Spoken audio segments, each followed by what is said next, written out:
In this video, I'm going to reveal the exact key tips that allowed me to score a 7 in the English LangLit paper 2. This video will be split into 3 components, including general advice for the exams, to a rubric breakdown, and finally, tips that you should know when going into the exams, with a demonstration of how I approach past papers at the end.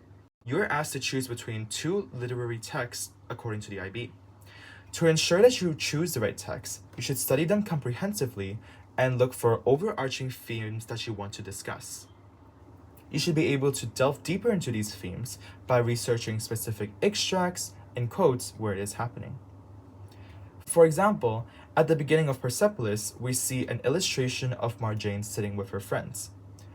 This visual serves as a powerful image of how Marjane is being actively suppressed, even in her school, and stripped of her individuality due to the symbolism of the veil, which is being imposed by the Iranian government. Due to the nature of the new English rubric, the paper 2 has changed its grading criteria, now with a very important component, which is criteria B2. It strictly emphasizes the idea of making active comparisons between your texts, which should be implemented into your essay always. You should include at least 1 to 2 lines per paragraph that compare and contrast the idea of how your texts are approaching the same theme.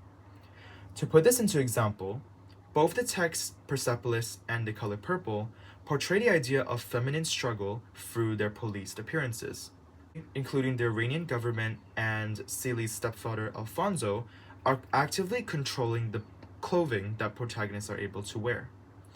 However, The Color Purple represents this issue on a domestic level, as it is seen happening in the household, whereas Persepolis frames it on a political level. When going into the exams, you should always have created a skeletal structure for your papers. Based on past papers, you can actually recognize commonalities between the questions.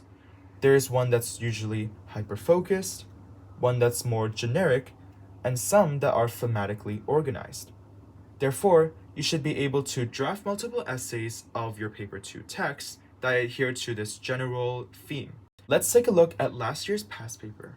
So here I have opened up my copy of the May 25 exams for you guys to look at. When you look at these questions, you can actually find some overarching ideas that exist between them. The first text calls for discussing how the writers of 2 works depict social tension. Now, this very easily fits under the idea of themes like, for example, politics.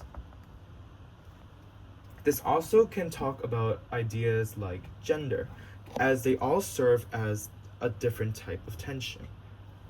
When discussing how the writers communicate with the reader, this is a little bit more generic, and you can choose to talk about things such as the specific literary devices that they have used in their writing, etc. In this one, they talk about narrative voice, which calls for points of view. Understanding the characters' identities in 2 works that you have studied.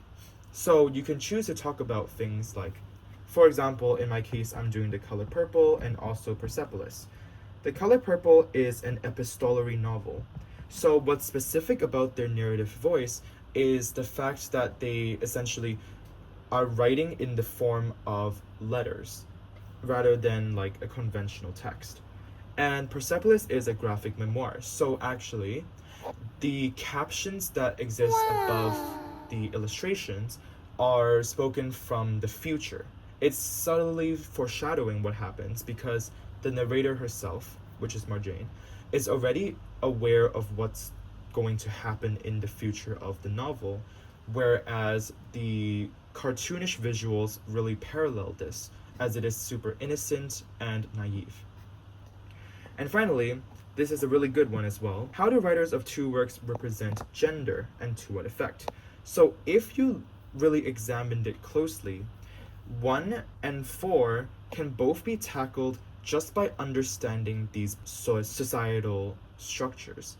So even in my exams, I had the opportunity to talk about human struggle, which could easily branch into something such as gender. A social tension that involves gender is easily encapsulated by the idea of, like, for example, gender-based oppression. So like how women may have unequal opportunities in society. And obviously, to what effect, that's when your quotations come in. So, in my opinion, I really like something like 4. When talking about gender, I can split this up into oppression. There's also, male supremacy because they are given more opportunities. They also have this kind of like breadwinner role and responsibility within their families.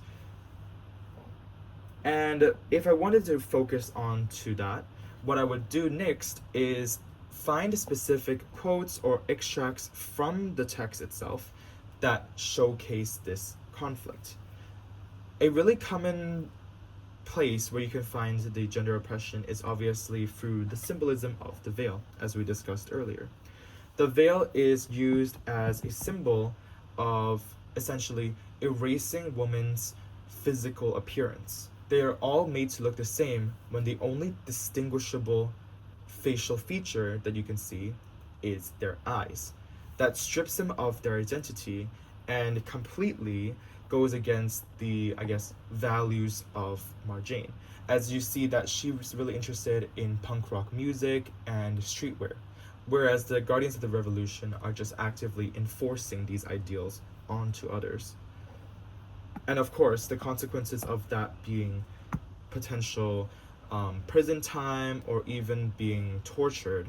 So yeah, this is just a general workflow for how I would do it.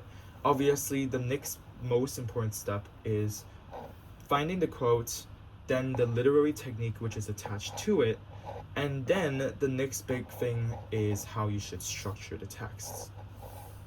So with structuring, you would want to have a good balance between the two texts and also just ensure that, of course, there's 1 to 2 lines of comparison that are embedded inside of the paragraph structures itself. For more tips, sign up now for a free 20-minute consultation with me. And book a class if you want access to more exam tips, including access to my past written exams, such as a paper 1 that scored 20 out of 20, a paper 2 that scored 24 out of 25, and also my IO scripts that helped me achieve a 7.